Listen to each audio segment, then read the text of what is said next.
안녕하세요. 오늘도 사연살롱을 찾아주셔서 감사합니다. 대한민국에서 비트코인으로 많은 사람들이 코인판에 빠져 살던 때를 기억하시나요?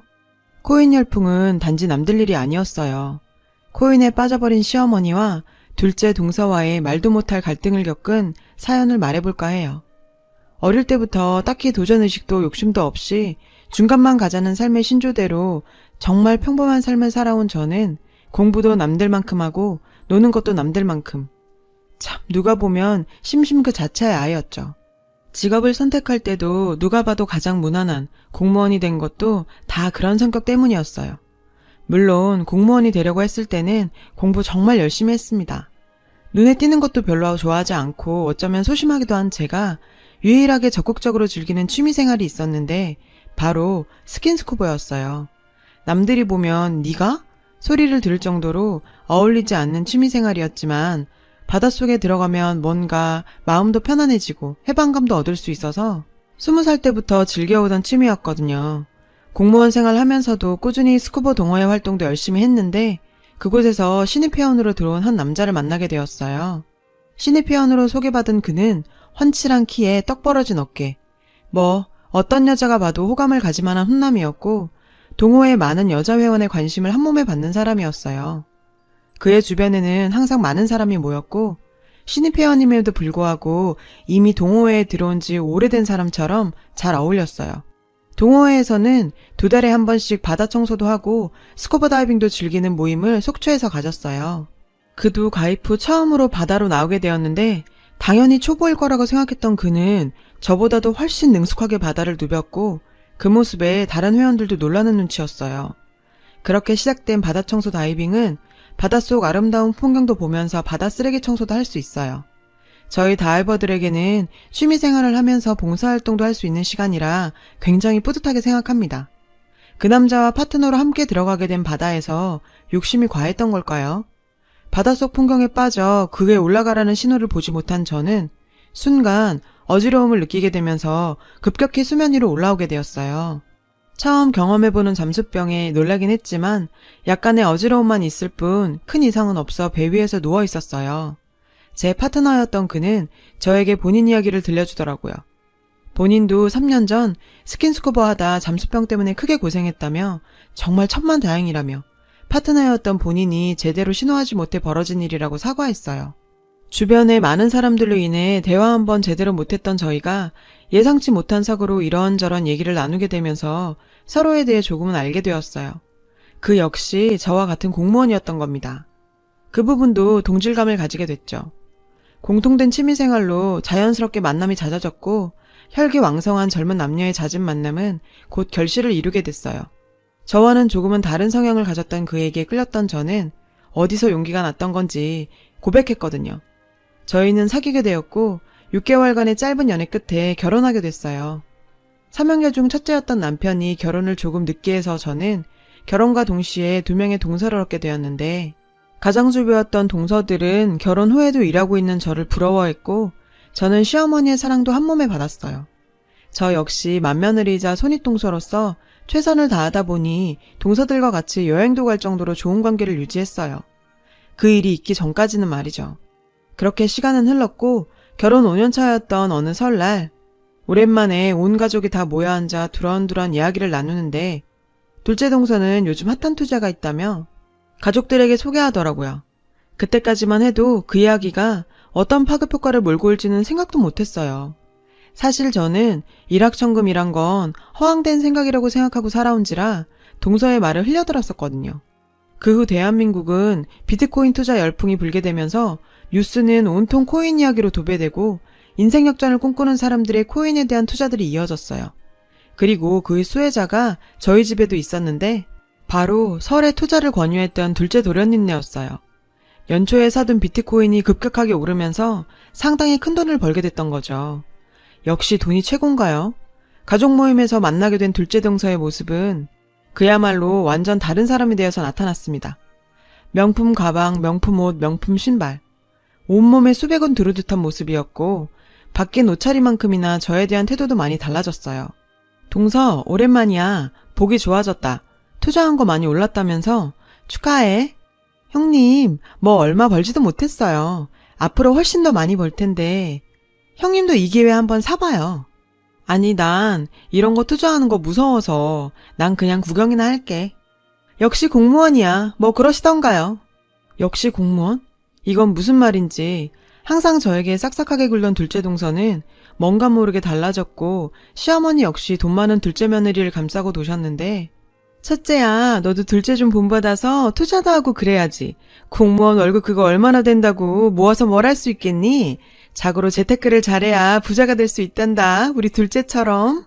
둘째 동서의 모욕담에 시아버지께서도 본인 퇴직금까지 투자하게 되었죠. 투자는 본인들의 선택이지만 너무 위험해 보이는 이 투자가 걱정이 되었어요.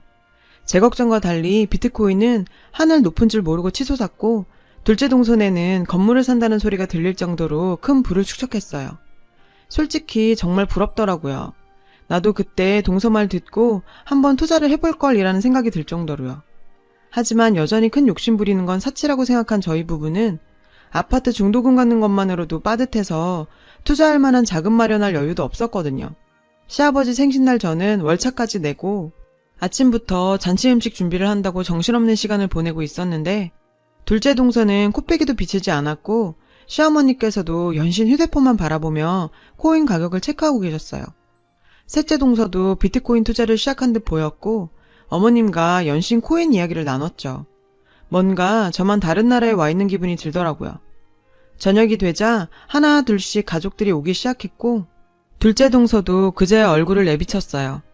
늦게 온 동서를 꾸짖기는커녕 아주 맨발로 현관까지 뛰어나가시는 어머님이셨는데 아이고 우리 둘째 바쁜 사람이 뭐하러 왔니? 아버님 생신인데 와야죠. 생신 선물로 안마의자 하나 주문해놔서 내일쯤 올 거예요.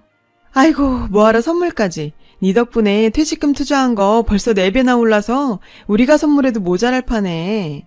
시어머니께서는 둘째 덕분에 집안이 살아난다며 좋아하셨고 둘째 동서 말이라면 팥으로 매주를 쓴다고 해도 믿을 것 같았습니다. 뭐 이해합니다. 재산을 그렇게 불려주는데 둘째가 예쁠 수밖에요. 그렇지만 적어도 늦었으면 저한테 와서 미안하다든지 늦은 이유라도 말해야 하는 거 아닌가요? 동서, 나 잠깐 봐. 왜요, 형님? 내가 분명히 오늘 음식 준비해야 한다고 문자 보냈었는데 오늘 왜 늦은 거야? 아, 그것 때문에요? 어머님한테 말씀드렸는데 저 오전에는 차트 봐야 돼서 못 간다고요. 형님은 잘 모르시겠지만 요즘 워낙 시장이 빠르게 움직여서 제가 잠깐이라도 놓치면 안 되거든요. 네, 저는 그런 거 몰라요. 그런데 차트고 뭐고 제가 보낸 문자에 답장하는 게 그렇게 어려웠는지.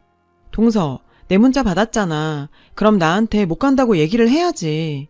잔치 비용 보냈잖아요. 형님이 제 시어머니도 아니고 어머니께 말씀드렸다는데 뭐 이렇게 계속 바쁜 사람 잡아놓고 따지세요.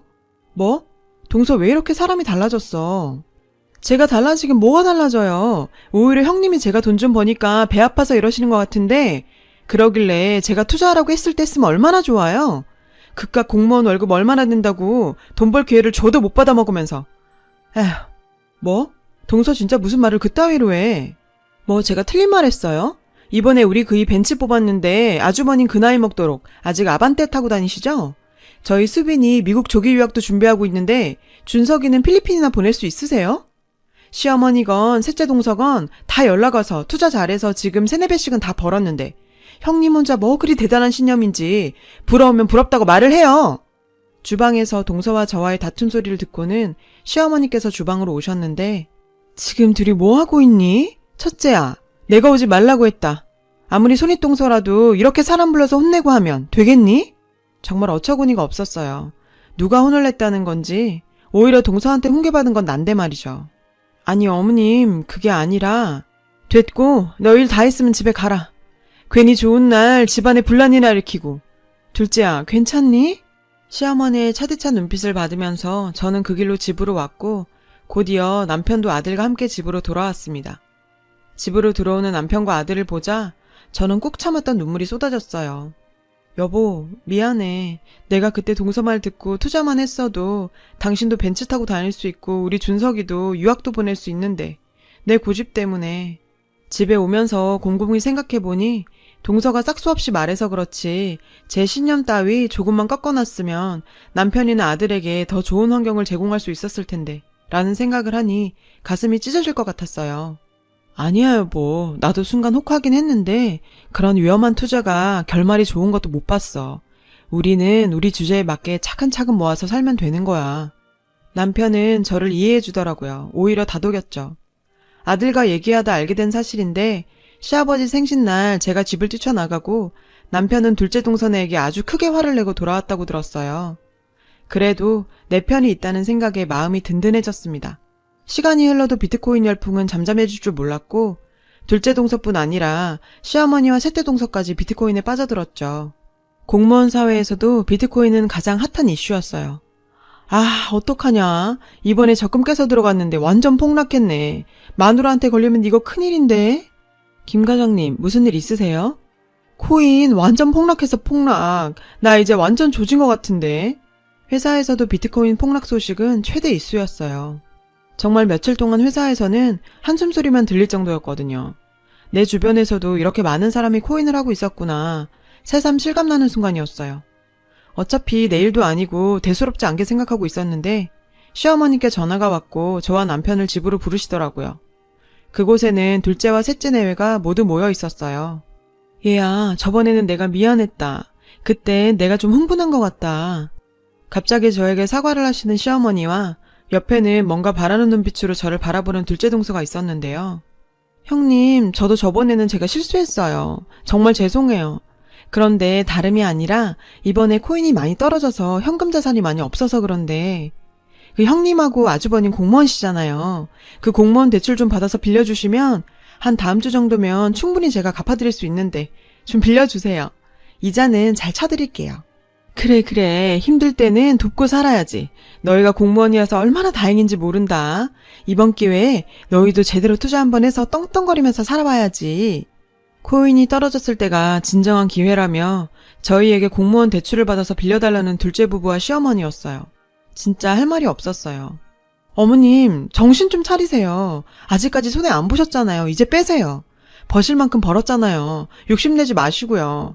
아버지 퇴직금이잖아요. 거기다가 이것저것 더 끌어다 넣으셨다면서요. 잘 되면 좋겠지만 안 되면 어떻게 하라고 이러시는 거예요. 어머, 얘 봐라. CME를 가르치려고 드네. 안 빌려줄 거면 안 빌려준다고 하면 되지. 뭘 이렇게 가르치려고 드니? 형님은 솔직히 공무원 월급 얼마나 한다고. 저 잘 벌 때는 형님 연봉 며칠이면 벌어요. 푼돈 모아봐야 푼돈이에요. 언제까지 그렇게 구실구실하게 사실 거예요?